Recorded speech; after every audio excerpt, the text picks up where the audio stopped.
क्या आपको पता है, जब दैवीय शक्तियाँ अपने विश्राम काल में होती है तब काली शक्तियाँ अपने चरम पर होती है और लोगों को अपना शिकार बनाती है। ऐसा ही कुछ हुआ एक गांव में, जब भगवान जगन्नाथ अपने 15 दिन के एकांतवास में थे। आखिर क्या हुआ उस गांव में, जानने के लिए वीडियो को अंत तक जरूर देखिए।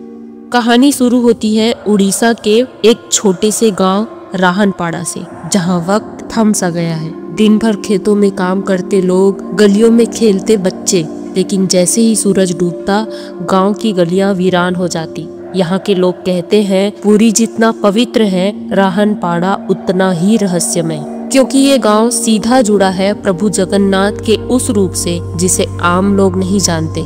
यहाँ रहती थी अन्विता, एक पढ़ी लिखी सीधी सादी लड़की, जिसके आंखों में सपने थे और दिल में भक्ति। वो हमेशा भगवान जगन्नाथ के मंदिर जाती और अपने परिवार की सुरक्षा की प्रार्थना करती, लेकिन उसे नहीं पता था कि उसके सबसे करीबी लोग ही उसकी सुरक्षा छीनने वाले थे। अन्विता पुरी में ही एक कंपनी में काम करती थी। ऑफिस में उसकी सबसे अच्छी दोस्त थी कविता। कविता दिखने में सौम्य, पढ़ी लिखी और सुंदर थी। उसका परिवार पुरी के एक पुराने तांत्रिक वंश से जुड़ा था, जो अब उजड़ चुका था। लेकिन कविता की माँ आज भी कहती थी, जब भगवान के द्वार बंद होते हैं तो तंत्र का रास्ता खुलता है। अन्विता और कविता अच्छी दोस्त थी, हमेशा साथ रहती थी। बहनों जैसा प्यार था दोनों में। सब कुछ अच्छा चल रहा था। फिर आया आषाढ़ का महीना। पुरी के श्री मंदिर में भगवान जगन्नाथ, बलभद्र और सुभद्रा को स्नान कराया गया और फिर मंदिर के कपाट बंद कर दिए गए।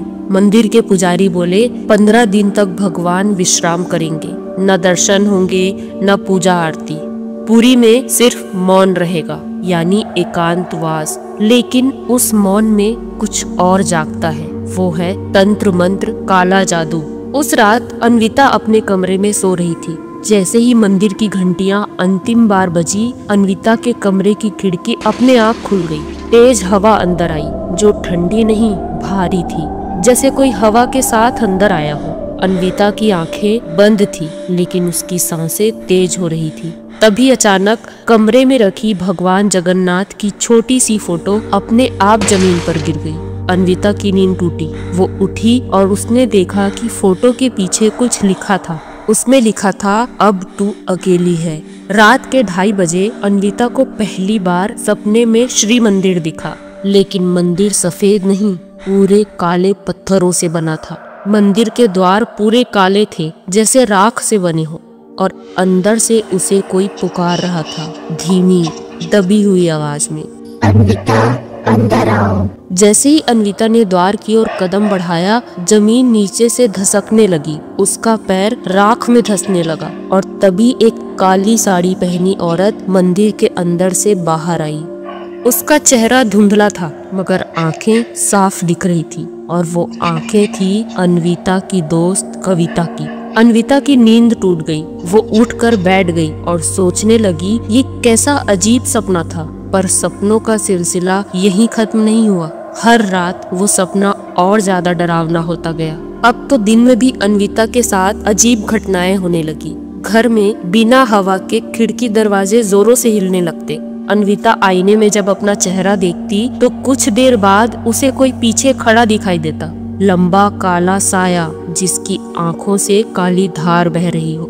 एक दिन ऑफिस में काम करते समय उसने देखा कि उसकी नोटबुक पर अपने आप कुछ लिखा जा रहा था, तेरी आत्मा अब मेरी है।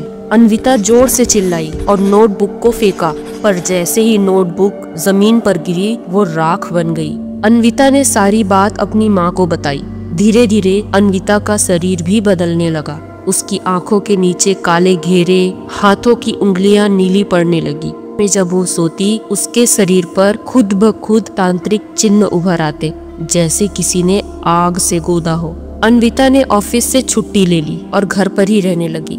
एक रात जब माँ ने अन्विता के माथे पर सिंदूर लगाया तो वो उसे जलने लगा। अन्विता जोर से चिल्लाई, हटाओ इसे, ये जल रहा है मुझे। अब तक तो सबको यकीन हो चुका था कि ये कोई बीमारी नहीं, ये कोई काला जादू है। और तब पुरी के एक पुराने सिद्ध साधु को बुलाया गया, जिसने अन्विता को देखते ही कहा, ये कोई आम जादू टोना नहीं, ये एकांत काल का तंत्र है जो भगवान जगन्नाथ के मौन के समय सक्रिय होता है, और ये जिसने भी किया है वो उस तांत्रिक के परिवार से है। तब सबका ध्यान एक ही नाम पर गया, कविता, क्योंकि कविता उसी तांत्रिक परिवार की बेटी है। लेकिन सवाल ये था कि आखिर कविता ने अन्विता के साथ ऐसा किया क्यों? साधु ने कहा, एकांत काल पूरा होने से पहले अन्विता को अगर मुक्त नहीं किया गया तो वो काला जादू इसकी जान ले लेगा, और एकांत काल पूरा होने में सिर्फ एक दिन बचा था।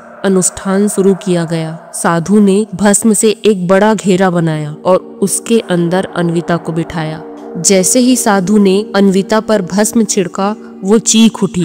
उसकी आंखों से काला धुआं निकलने लगा और उसी समय कविता भी वहां पहुंच गई और जोर जोर से हंसने लगी। वो अब छिप नहीं रही थी और हंसते हंसते बोली, तुम लोग क्या समझते हो, ये पहली बार है।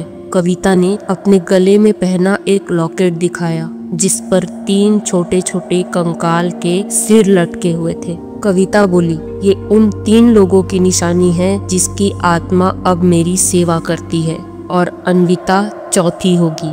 कोई नहीं बचा पाएगा इसे। सब चौंक गए। साधु ने पूछा, इस लड़की से तुम्हारी दुश्मनी क्या है? कविता का चेहरा एक भयानक मुस्कान से भर गया। उसकी आवाज में जलन साफ दिखाई दे रही थी। वो बोली, अन्विता सब कुछ पा रही थी, प्यार, नौकरी, इज्जत, प्रमोशन, और मैं बस वो तांत्रिक की बेटी।